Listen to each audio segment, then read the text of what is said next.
삼으셨습니까? 여러분, 예수님을 내 마음의 주인으로, 나의 하나님으로 모셔드리는 것은 우리는 이 새 언약 가운데 들어가는 것입니다. 여러분, 이 세상을 살아갈 때요, 세상은요 우리를 정죄합니다. 판단하죠. 여러분, 이 사단의 특징이 뭐냐? 이 사단의 다른 별명이 있어요. 이 사단의 별명이 뭐냐 하면 참소하는 자라는 뜻입니다. 사단은요 우리의 죄를 참소하고 우리의 잘못을 참소하고, 그래서 우리로 하여금요, 우리 영혼으로요 멸망과 저주와 죽음 가운데서 살아가다가 영원한 지옥의 형벌에 빠져들도록 만드는 것, 이 존재가 바로 이 사단이라는 존재 아니겠습니까? 하나님의 아들 독생자 예수님 안에 있을 때 우리는 이 사단의 죄와 정죄에서 해방되는 줄 믿습니다. 예수님이 내 마음 가운데 주인 되심으로 말미암아서 우리는 죄의 사함을 얻게 될 줄 믿습니다. 새로운 신분을 얻게 될 줄 믿습니다. 하나님의 자녀라는 새로운 신분을, 또 새로운 생명을 얻게 되는데 영생이라는 새로운 생명을 얻게 됩니다. 뿐만 아니라 새로운 소망을 갖게 돼요. 그것은 이 땅의 삶을 우리가 마감한다 하더라도 영생의 부활을 얻게 된다라는 새로운 소망을 얻게 되는 줄 믿습니다. 오늘 이 본문의 말씀은요, 죄를 범한 한 여인, 그 여인을요 예수님께 잡아왔어요. 그래서 예수님 어떻게 판결하십니까? 라고 예수님께 물어보면서 예수님께서 말씀하시는 내용이 기록되어 있는 것이 바로 이 본문의 말씀입니다. 과연 이 말씀을 통해서요 하나님께서는 이 시간 우리에게 무엇을 말씀하기 원하시고 무엇을 깨닫게 하시기를 원하시는가? 이 시간도 나에게 주시는 하나님의 음성이 있는 은혜의 시간 되시기를 간절히 축원드립니다. 예수님께서 성전에서 말씀을 전파하고 계셨어요. 그런데 서기관과 바리새인들이 예수님께 와요. 이 여인은 어떤 여인이냐면 현장에서 간음하다가 바로 잡혔어요. 그 잡힌 여인을 데리고 왔어요. 그래서 이 여인을 돌로 치기 위해서 혈기등등해서 돌멩이를 하나씩 들고 사람들이 씩씩거리면서 분노하면서 이 여인을 예수님께로 데려온 것이에요. 요한복음 8장 5절에서 이렇게 이 바리새인과 서기관들이 와서 이 여인에게 말해요. 모세는 율법에 이러한 여자를 뭐라 하라고 했어요? 돌로 치라라는 뜻은 어떤 뜻입니까? 한마디로 말하면 죽이라는 것이죠. 죽이는 방법이 돌로 쳐서 죽이는 것이죠. 그래서 죽이라 명하였거니와 선생은, 그래서 여기서 선생은 누굴 가리킵니까? 예수님께 물어보는 것이죠. 예수님은 어떻게 말하겠습니까? 예수님은 어떻게 판결하실 거예요? 모세 율법에 따르면 이 여인은 돌에 맞아서 돌 던져서 죽여야 될 여인인데 어떻게 하시길 원하십니까? 라고 이렇게 물어본 것이죠.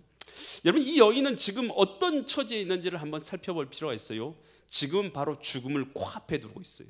사람들한테요 현장에서 잡혀서 끌려 나왔어요. 얼마나 창피해요. 얼마나 수치스러워요.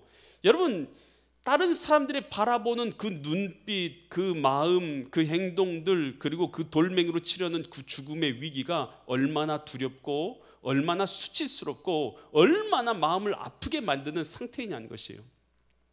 여러분, 이 여인이요 지금 이러한 상태 가운데 빠지게 된 것은요, 그녀가 과거에 선택했던 삶의 결정이 바로 지금의 현재의 모습인 거죠. 과거에 그녀가요 하나님 안에서 하나님 주인 삼은 삶을 살고자 한 게 아니라 하나님을 버려버렸던 것이죠. 하나님을 버려버리고 하나님 없는 삶 가운데서 일어나는 욕망과 욕구를 따라서 죄의 된 길을 선택했다가 얻게 된 결론이 지금 현재인 것이에요. 돌멩이에 맞아 죽을 처지. 여러분, 우리의 삶은요 어떤 것이냐면 과거에 우리가 선택한 것들에 대한 결과를 지금 우리가 누리고 있는 것이에요. 과거에 우리가 무엇을 선택했냐에 따라서 지금이라는 결과를 맞게 되는 것이죠. 여러분, 하나님이 없는 삶을 선택했는가, 하나님 있는 삶을 선택했는가? 여러분, 그 삶의 선택에 따라서 지금 현재 우리는요 하나님 없는 삶을 살아가든지 하나님 있는 삶을 살아가든지 하나님의 생명 가운데서 은혜를 누리는 자가 되든지 아니면 저주 가운데 죽음 가운데 던져진 자가 되든지 결론 가운데 던져지게 되는 것입니다. 우리 많은 사람들은요, 살인하고 강도하고 도둑질하는 거, 여러분 이런 것들을 죄라고 생각하는데요, 여러분 이것은 죄의, 정확하게 말하면 죄의 현상이에요. 죄의 현상. 죄가 드러나는, 겉으로 드러나는 모습이고요. 죄의 본질은 뭐냐? 죄의 본질은 하나님을 내 마음 가운데서 버려버린 것이에요. 로마서 1장 28절에서 이 죄의 본질에 대해서 이렇게 말해주고 있어요. 한번 같이 읽겠습니다. 시작. 하나님 두기를 어떻게 한다고요? 싫어하는 마음. 여러분, 여러분의 마음 가운데 하나님이 계십니까?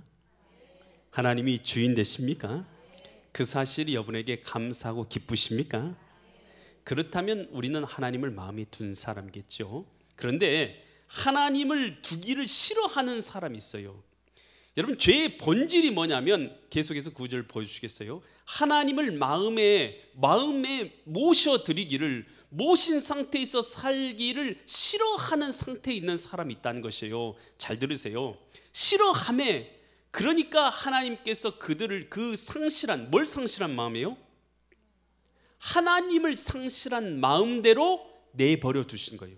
그러니까 우리가 죄를 범하게 되는 그 원인이 뭐냐면, 마음 가운데 하나님을 모셔드리고 살아야 되는데 하나님 모셔드리기 싫어하는 거죠. 이거 죄의 본질이죠. 그랬더니 하나님께서 그러면 그 상실한 마음, 하나님을 상실한 마음대로 내버려 둬버리는 것이에요. 그 결과 어떻게 됐어요? 계속 9절 보여주시면요, 내버려 두사 합당하지 못한 일을 하게 하셨다는 거예요.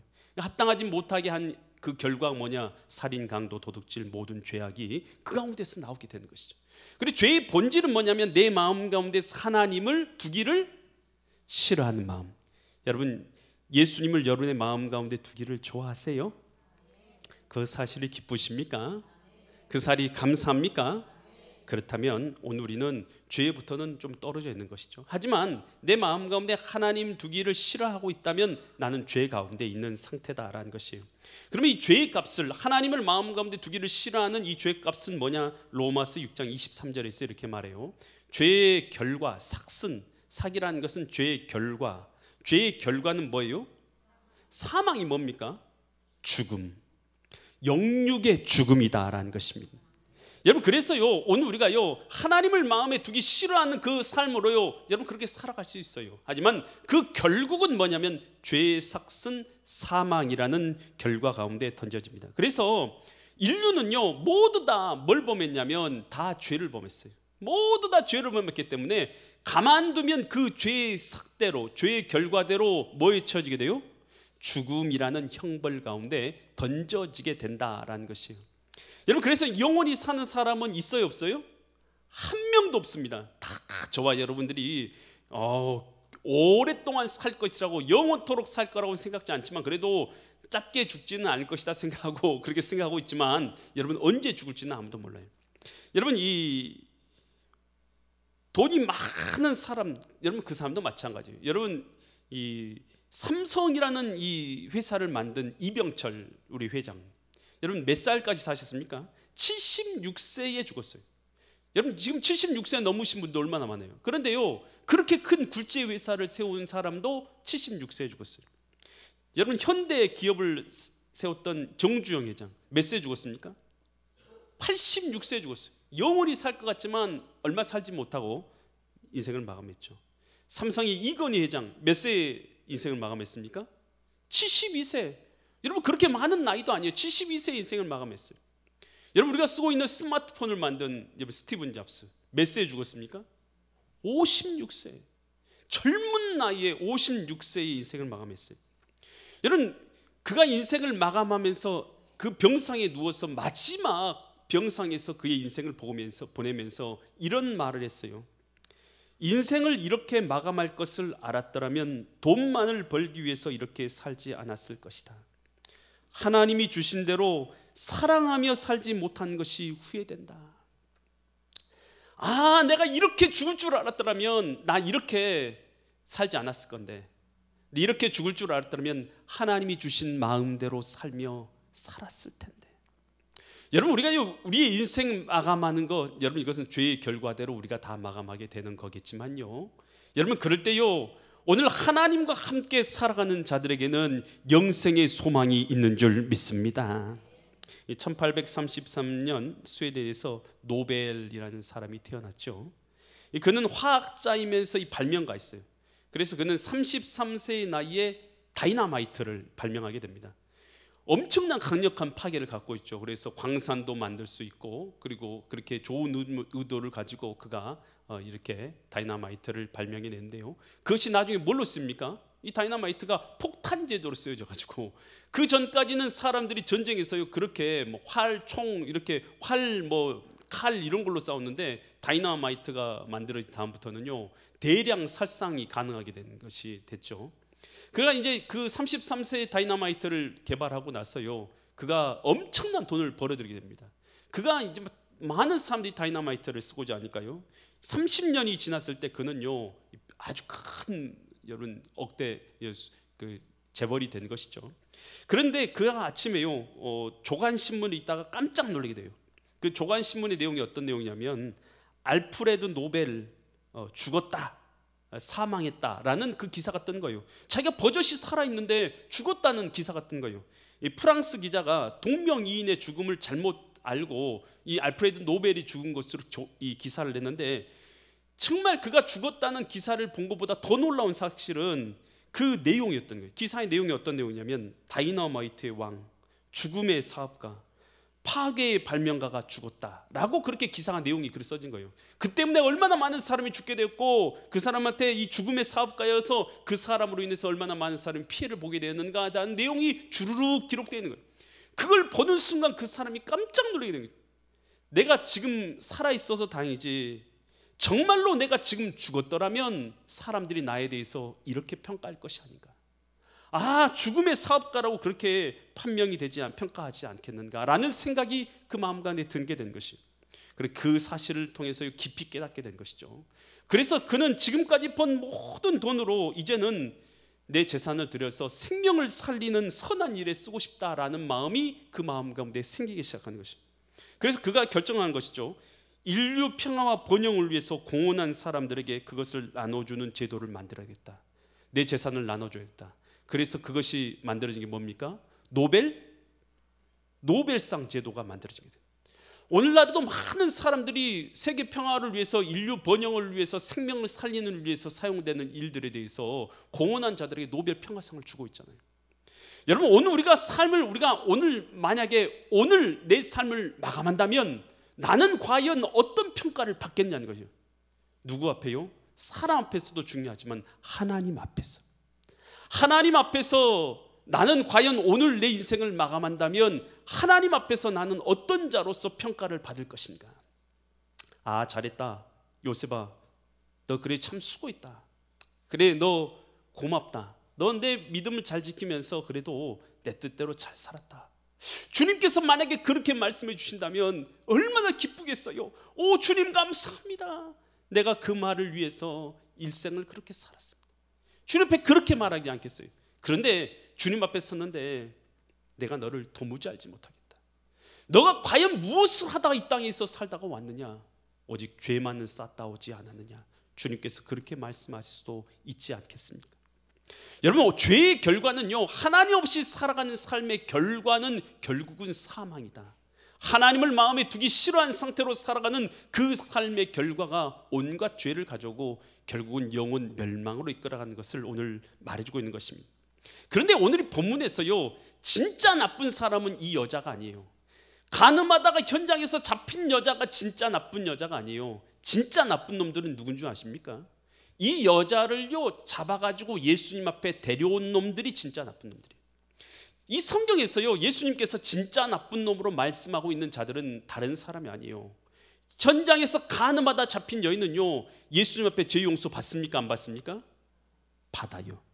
여러분, 그런데 이 여인을 잡아갖고 온 놈들은 예수님 앞에 불쌍히 여김을 받아요? 안 받아요? 못 받습니다. 여러분, 이 본문에서요 진짜로 나쁜 놈들은 이 여인 잡아가지고 온 놈들이에요. 여러분, 요한복음 8장 6절에서 이 여인을 데려온 이유를 이렇게 말하고 있어요. 요한복음 8장 6절에서 그들이, 그러니까 예수님 앞에 이 여인을 데리고 온 이유는 이렇게 말하면 뭐 할 조건을 얻고자 했어요? 고발할 조건, 누구를 고발할요? 예수님을 고발할 조건을 얻고자 해서 예수님을 시험하기 위해서 데리고 온 것입니다. 여러분, 이 사람들은요, 이 여인 지금 현장에서 가늠하다 잡아온 이 사람들은요, 여러분, 이 사람들도 똑같은 죄를 저지르는 놈들이에요. 그런 죄를 안 저지르는 게 아니라 똑같이 드러나면 그 죄가요, 똑같이 죄를 저지르고 있는 놈들이 이 놈들이었어요. 그뿐만 아니라 이들의 마음 의도는요, 뭐냐면 예수님을 죽이고자 하는 마음을 그 마음 가운데 갖고 있는 자들이었던 거예요. 어떻게 하면 예수님 죽일까? 여러분, 그 마음을 가지고 예수님 앞에 이 여인을 데리고 온 것이요. 예수님이 만약에 야, 이 여인 그래 죽여라 라고 말씀하시면요, 어떻게 돼요? 죽여라 말씀하시면, 여러분, 당시에 이 사형제도는 그 법 집행 권한은 로마가 갖고 있었어요. 유다는요, 로마의 속국이었어요. 그러니까 당신이 지금 로마의 법을 그것을 어겼다라고 해서요, 그것을 고발할 수 있어요. 그러면 그 죄를 어긴 결과대로 붙잡혀 가게 되는 것이죠. 만약에 예수님께서 살려라 라고 말씀하시면 누구의 법을 어기는 거예요? 하나님께서 모세를 통해서 주신 모세 율법을 어기게 되는 거 아니겠어요? 그러니 이렇게 대답을 해도 사람들이 고발할 것이고, 저렇게 대답을 해도 예수님을 고발할 수 있는 아주 좋은 요건을 만들어 가지고 이 여인을 데리고 오는 거 아니겠어요? 이 자들은요, 그들도 똑같은 죄를 범하면서도 예수님을 죽이고자 하는 마음에서 가지고 이 여인을 데려온 진짜 나쁜 놈들, 이 놈들이 바로 지금 이 여인을 고발하고 있는 놈들인 것이죠. 여러분, 우리가요, 우리 마음 가운데 사단의 역사가 어떤 것인지 여러분 아세요? 사단의 역사는요, 여러분의 마음을 어둡게 만듭니다. 여러분의 마음 가운데요, 원망의 마음으로 가득 차게 만들어요. 그뿐만 아니에요, 미움의 마음을 품게 만들어요. 그래서 어떻게 하냐, 어떤 사람을 저주하고자 하고, 어떤 사람을 비판하게 만들고, 어떤 사람을 원망하고자 하는 마음 가운데 가득 차게 만들어요. 여러분, 이 마음 가운데서 나오는 마음을요, 그대로 살면 어떻게 되냐, 여러분, 예수님도 판단하고 저주하는 자리로 나가게 되는 것이. 여러분, 잊지 마세요. 사단이 하는 역할은요, 사단이 역사하는 방법은 이런 방법으로 역사하는 거예요. 내가 영적으로 하나님의 자녀가 되는데 이것을 우리가 영적으로 분별할 줄 믿습니다. 그랬을 때 예수님께서 하신 말씀이 요한복음 8장 7절처럼 말씀하시는 것이죠. 요한복음 8장 7절에서 이렇게 말해요. 그들이 묻기를 마지 아니하는지라.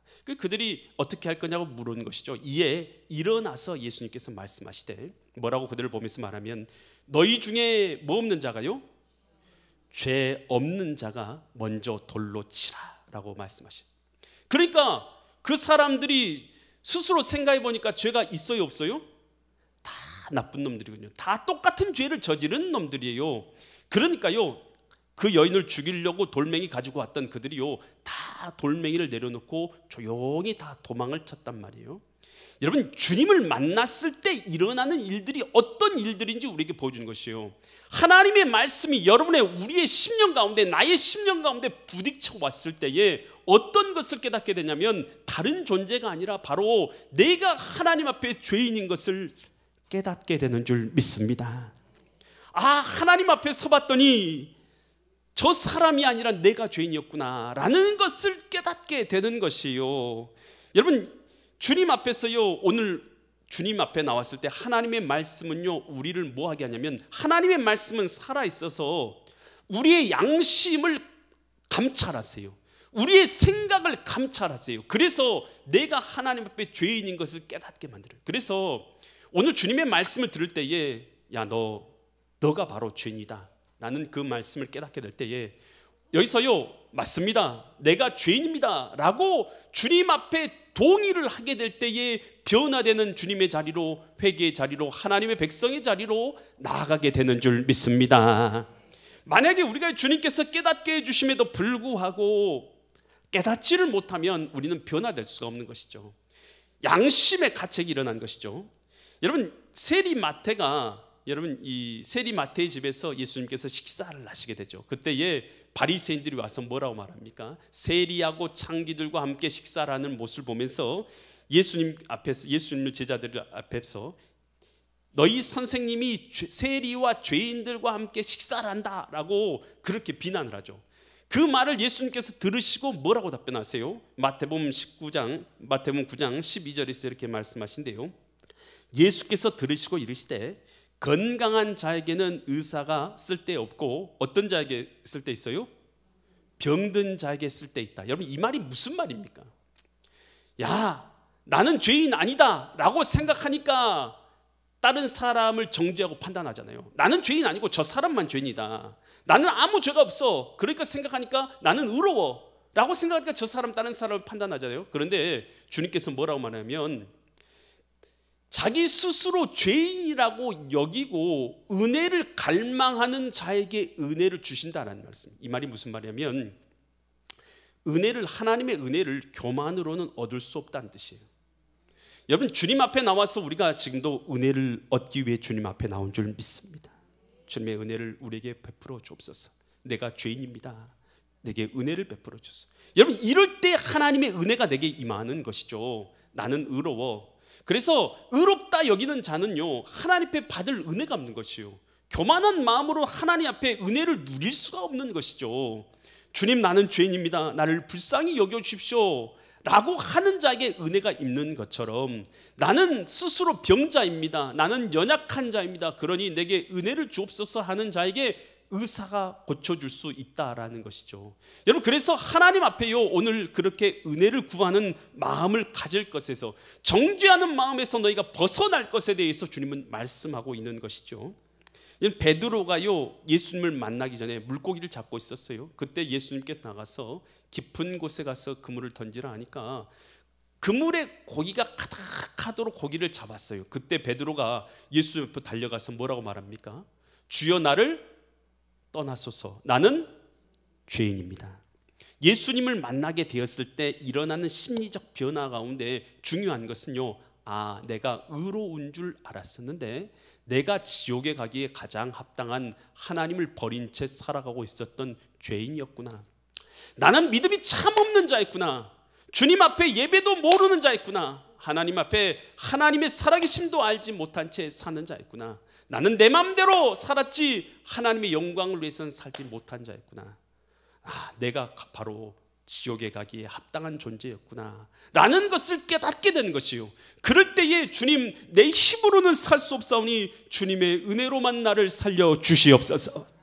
예수님의 십자가 은혜를 우리가 부여잡게 되는 것이에요. 그럴 때에 하나님의 은혜가 우리 가운데 임하시는 것이고, 우리가 죄의 사함을 받는 것이고 구원을 얻는 것이고 하나님의 천국의 소망을 부여잡는 하나님의 자녀로서 살게 되는 줄 믿습니다. 이사야는요, 하나님을 뵈고 나서 이사야 6장 5절에서 이렇게 말한 것이죠. 그때 내가 말하되 화로다 나로 망하게 되었도다. 나는 입술이 부정한 사람이요, 나는 입술이 부정한 백성 중에 거주하면서 만군의 여호와의 신왕을 배웠음이로다. 나 같은 부정한 사람이, 나같이 말을 부정하게 하는 사람이 주님을 만났으니 내가 망하게 되었도다. 여러분, 주님을 만나게 되면요, 아, 내 남편이, 내 아내가, 아, 저 누구가, 저 진사님이, 저 권사님이 뭔가 좀 잘못하는 것 같아 라고 생각하는데요, 다른 사람 볼 틈이 없어요. 뭐가 보이냐면 내 모습이 보여요. 내 영혼이 보이는 것이요, 내 삶의 자리가 보이는 거요. 그래서요, 주님 앞에요, 정죄 판단이 아니라요, 내 죄를 용서해 주십시오 라고 주님 앞에 간구하게 되는 줄 믿습니다. 그랬을 때 예수님께서 그렇게 말씀해, 죄 없는 자가 먼저 돌로 치라 하니까요, 사람들이 다 도망치는 거예요. 다 가고 나니까 예수님께서 여인에게 말해요. 야, 너를 정죄하는 자들이 다 어디 갔냐 라고 말해요. 그랬더니 여인이 요한복음 8장 11절에서 이렇게 말해요. 대답하되 주여 있어요 없어요? 거기가 죽이려고 왔던 사람이 한 사람도 안 남고 다 도망친 거예요. 양심의 가책이 일어나서. 그랬더니 예수님께서 이렇게 말씀하세요. 예수께서 이르시되 나도 너를 정죄하지. 우리 주님께서요, 이 간음한 여인을 정죄하십니까? 정죄하지 않습니까? 정죄하지 아니하노니. 다시는 가서 뭘 범하지 말라? 죄를 범하지 말라. 여러분, 우리 하나님의 아들 독생자 예수님이 이 땅에 오신 것은 뭐냐면 죄의 정죄로부터 우리를 해방하시기 위해서 오신 줄 믿습니다. 로마서 8장 1절로 2절에서 그러므로 이제 그리스도 예수 안에 있는 자에게는, 예수 안에 있는 자에게는 결코 뭐가 없나니? 정죄함이 없나니 이는 그리스도 예수 안에 있는 생명의 성령의 법이 죄와 사망의 법에서 너희를 해방하였음이니라. 아멘. 여러분, 죄와 사망의 법에서 우리를 해방한 줄 믿습니다. 여러분, 우리 하나님의 아들 독생자 예수님이 오신 것은요, 사단의 이 참소로부터, 정죄로부터 우리의 영혼을 건져주기 위해서 오신 것이에요. 그래서 우리로요, 이제 새로운 믿음의 삶을 살도록 하기 위해서, 다시는 가서 죄를 범하지 않는 하나님의 백성으로서, 하나님의 자녀로서 살도록 하기 위해서 하나님의 아들 예수님이 이 땅에 오신 줄 믿습니다. 그래서 고린도후서 5장 17절에서 그런즉 누구든지 그리스도 예수 안에 있으면 뭐가 됐어요? 새로운 피조물, 새로운 존재가 되었다는 거예요. 이전 것은 지나갔으니 보라, 뭐라고요? 새 것이니라. 여러분, 예수 그리스도 안에서 여러분이 계십니까? 예수님이 여러분의 주인이십니까? 진짜요? 그렇다면 사단의 정죄에서 여러분이 해방된 줄 믿습니다. 여러분, 새로운 피조물이라는 것은 어떤 것이냐? 새로운 피조물이라는 것에 여러 가지 의미가 있는데 그 중에서 중요한 의미는요, 하나님과 나와의 관계가 새롭게 만들어졌다는 거예요. 무슨 뜻이라고요? 다행이야. 잠자고 있지는 않으시니까. 예, 하나님과 나하고 관계가 새롭게 됐다는 거예요. 옛날에는 나는 진노의 자녀였단 말이에요. 지옥 갈 사람이었단 말이에요. 그런데 이제는 하나님하고 나하고 어떤 관계가 되냐면 하나님의 사랑받는 자녀가 되었다는 것이에요. 아멘. 하나님하고 나하고 관계가 새롭게 정립됐어요. 나는 이제 하나님의 뭐가 됐어요? 자녀가 됐다. 여러분, 이것은요, 아는 게 아니라 믿는 것이에요.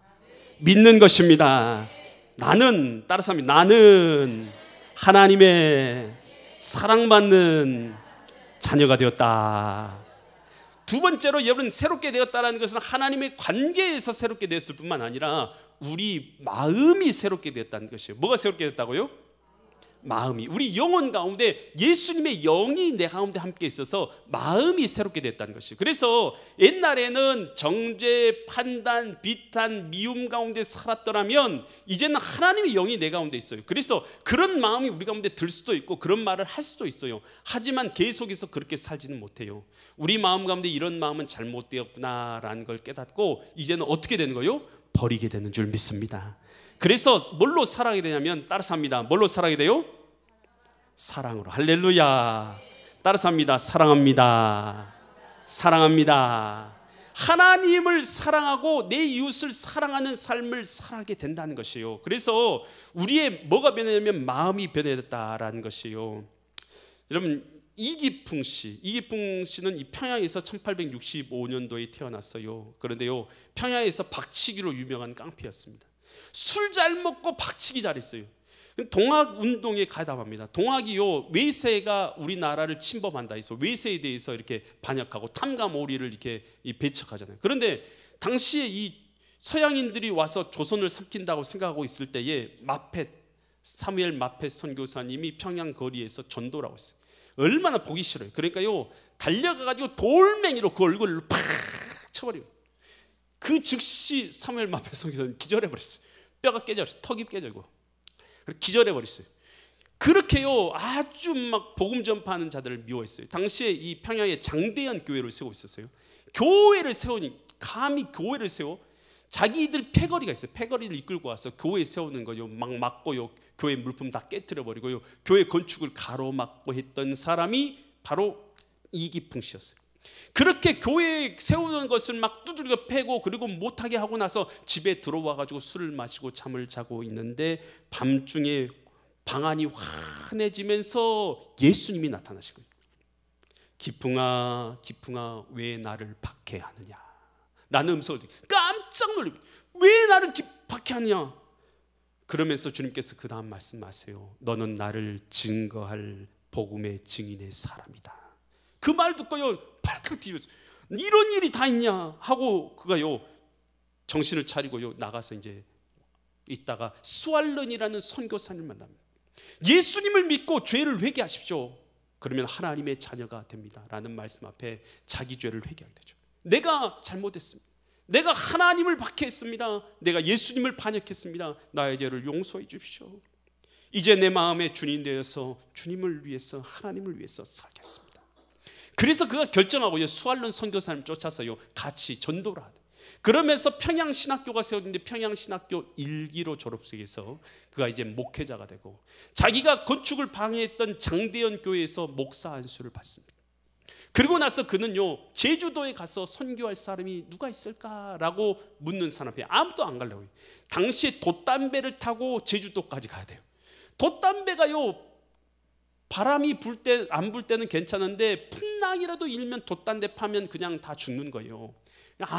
아무도 제주도 가서 선교하려고 하는 마음이 없어요. 그런데 자기가 예수님 믿지 않았을 때 예수님 전도하는 사람 박해하고 사무엘 마페 선교사님 턱을 깨트린 걸 생각할 때에 자기가 얼마나 죄인인 것을 깨닫게 되니까, 그렇지, 내 생명도 주님 것, 이제 내가 거기 가서 내가 그렇게 선교의 제물로 드려지리라 하고 돛담배를 타고 왔는데 풍랑인 거예요.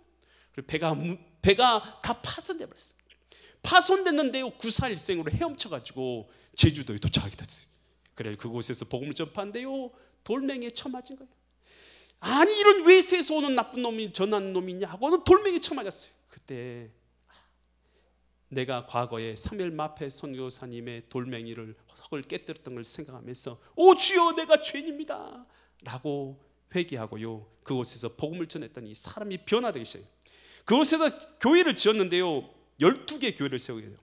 성내교회, 조천교회, 삼양교회, 성안교회, 모술표교회, 한림교회, 금성교회, 용수교회, 법안교회, 성읍교회, 중문교회, 세화교회를 12개의 교회를 개척하고 많은 사람이 구나 예수 그리스도 안에서 새 사람이 된 줄 믿습니다.